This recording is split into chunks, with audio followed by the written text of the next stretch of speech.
Hey everybody, and welcome to the weekly scopes from the 7th to the 13th of January.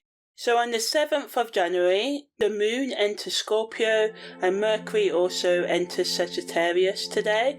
So the moon in Scorpio allows us to dig deep into our healing processes and emotional depth. Good for looking at finances, especially joint finances, even though things may get conflicty.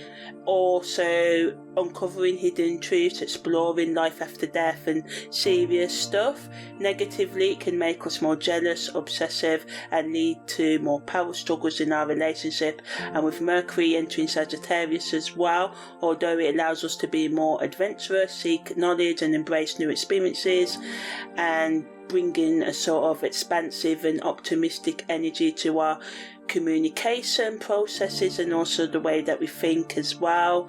It can also make us negative and unflexible in, listening to other people's viewpoints and just being honest with ourselves and others about the truth that may be uncovered at this time as well. But ultimately, Mercury in Sagittarius is good for brainstorming, starting, planning for the future, continuing or starting your lifelong personal growth journey and stuff like that as well, and working with like-minded people on projects.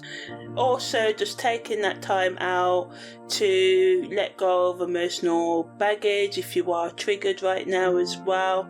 It's important to maintain open and honest communication with ourselves and our loved ones, and by expressing our needs and fears we can create a stronger foundation of trust and understanding. So although the conflict that may come up with the moon being in Scorpio and Mercury going into Sagittarius may push us outside of our comfort, limiting relationship and confrontations and stuff, ultimately, if we'll open ourselves up to learning from these experiences and delving into our subconscious and practicing self-care, forgiveness and love, then we can navigate any emotional turbulence and anything else that comes up.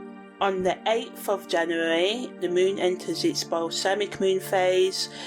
The moon also leaves the fiery way from the 15th degree of Libra to the 15th degree of Scorpio. So the moon is basically now going into the 16th degree of Scorpio. So things will get a lot easier in terms of intensity of emotions and stuff like that as well.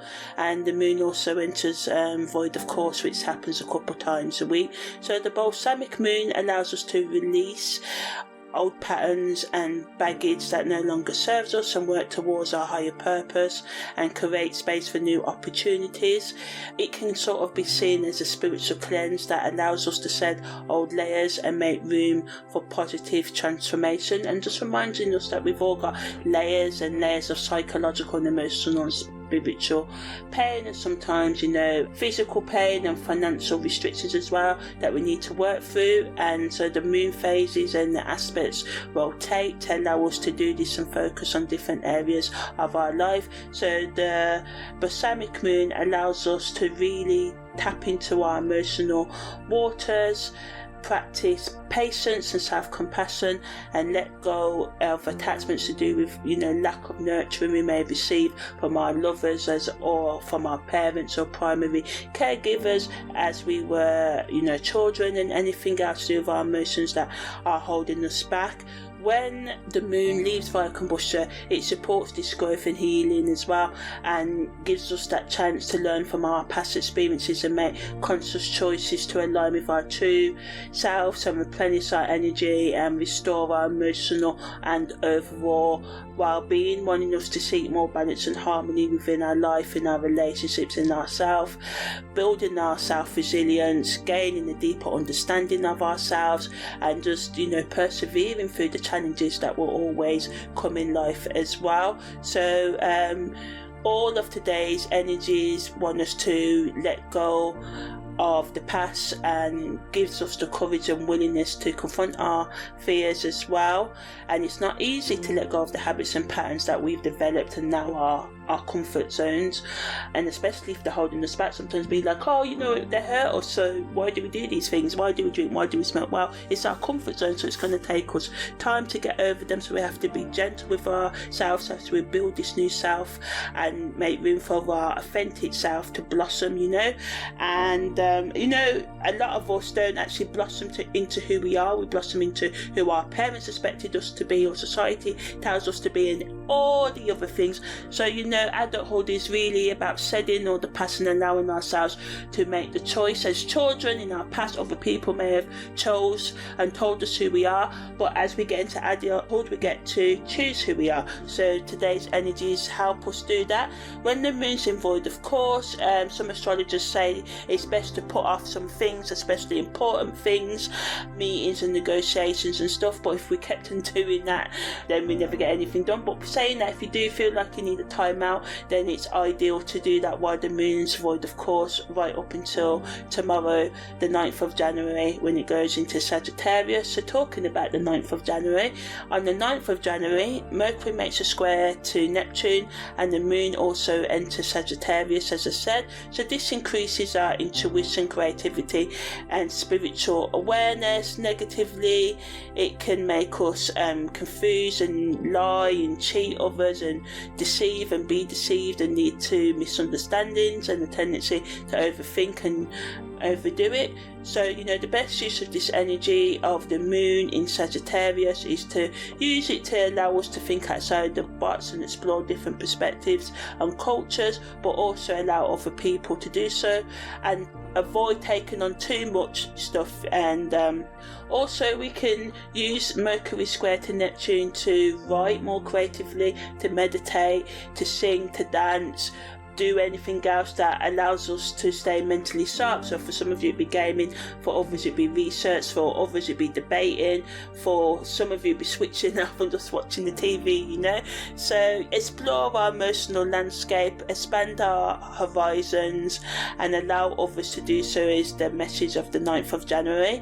On the 10th of January, the Sun makes a trine to Uranus and Mars also makes a sextile to Saturn. So the Sun's trine to Uranus allows us to be more creative, original and spontaneous. It encourages us to embrace change and to go after new things and experiences. It can lead to breakthroughs in various aspects of our life if we allow it.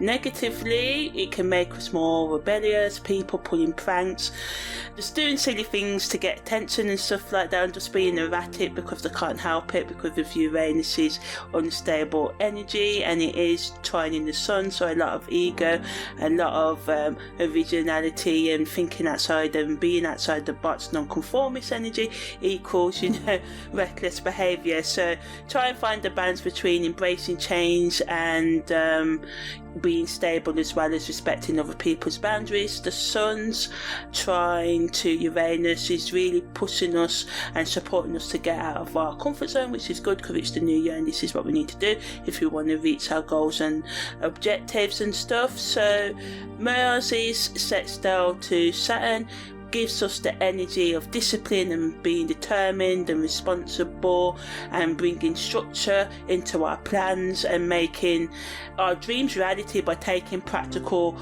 action, becoming more productive and efficient. This energy allows us to really start things we've been putting off, difficult conversations, projects, and go after what we really want with confidence and awareness, as well as, patient. And it's best to be, methodical, logical in how we approach things today, especially around the areas where we feel restricted and limited in some ways, and we may feel like this, but if we just keep on going until we get to our desired outcome, this energy really gives us that, push that we need, although we just have to watch out for that clash between our desire for freedom and independence and working within, tradition and rules and authority and stuff. Don't be blowing up your whole house. I mean, quitting your job, your relationship, everything, and then regretting it later. Make sure the things you let go are what you really are prepared to live through the consequences of. So this brings the foundation for growth and success over the coming year, and just to giving us that that push to go after what we want. So yeah, that's the 10th of January. So on the 11th of January, there's a new moon, so check out the separate audio for that. The sun makes a square to the moon's north node, and it's a super new moon in Sagittarius before the moon goes void, of course, then goes into Capricorn. And Venus also makes a trine to Chiron. So I just want to talk a bit more about Venus's trine to Chiron and the sun square to the moon's north node and how they interact with the new moon. So, Venus is trine to Chiron. Venus supports us in overcoming our obstacles and nurturing ourselves and others as well, giving us that path to overcome challenges, promoting emotional healing, creating a safe space for compassion and understanding within ourselves and our relationships as well. Although it can bring up pain on the negative, that can be really hard to face right now, and we may feel vulnerable, but if we just embrace our insecurities right now instead of and heal them and address them and look into them rather than numb them with our drugs and alcohol and other self-destructive habits, then we've got a chance to really make some improvement within ourselves and our relationships. And the moon in Capricorn, as it goes there at 5:35, supports us being grounded and taking practical action, being more organised and determined, and facing our fears head on and embracing the lessons and growth that can come from stepping outside of our comfort zone, which the sun's trying to Uranus allows us to do. And Venus is trying to Chiron, just reminds us of the power of love and empathy in our lives, encouraging us to connect with the pain and suffering of ourselves and others, and seeking healing and providing healing for them and ourselves as well. So yeah, today's transit shows us the power of being vulnerable and understanding, and how we can find profound healing and growth by sharing and being open.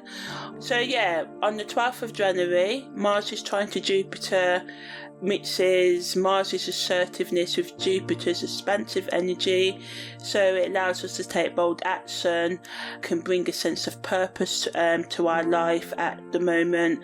Negatively can make us more reckless. We can act before considering the consequences, and this can cause trouble, so we must channel this expansive Jupiter energy effectively by taking calculated risks, making solid plans, doing our research. Ultimately, the energies of Mars and Jupiter challenges us to embrace our inner warrior and trust in our power to overcome our obstacles and, tap into our inner strength and assert ourselves with more courage and conviction, standing up for what we truly believe in and being who we truly are as well. And spiritually, it wants us to align our actions with our deepest values and build harmony between our personal drive and our higher purpose, so allowing the needs of our material needs like money, maybe a nice house, car and stuff, as well as mixing that with our need for love, emotion, spiritual awareness, or being more logical, or just being making sure that we don't just work and ignore our emotional area, or we just delve into our emotional area and ignore our material career needs and stuff, finding the balance between all our needs within our psyche. On the 13th of January, the moon void, of course, starts at 7:32, then the moon enters Aquarius at 6:05, all times within GMT. So the moon in Aquarius allows us to be detached and find innovative solutions to our problems. We may want to be more open-minded, crave more intellectual stimulation in our relationships.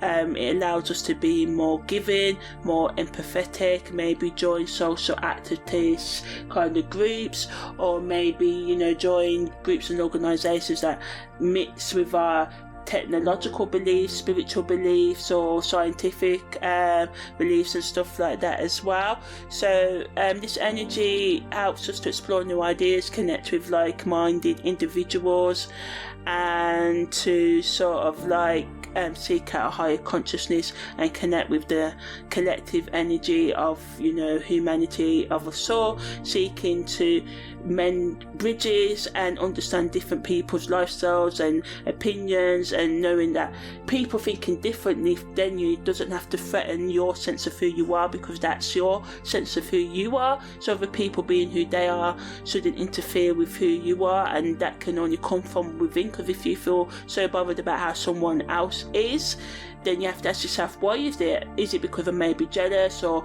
do I need to be more authentic like them, or what is it about what I hate in them that I also reject or dislike in myself? So this energy allows us to ask those deep questions about our personal expression, and to find a balance between personal evolution and collective empathy as well, and calling for us to strike a balance between being independent and maintaining emotional connections with others.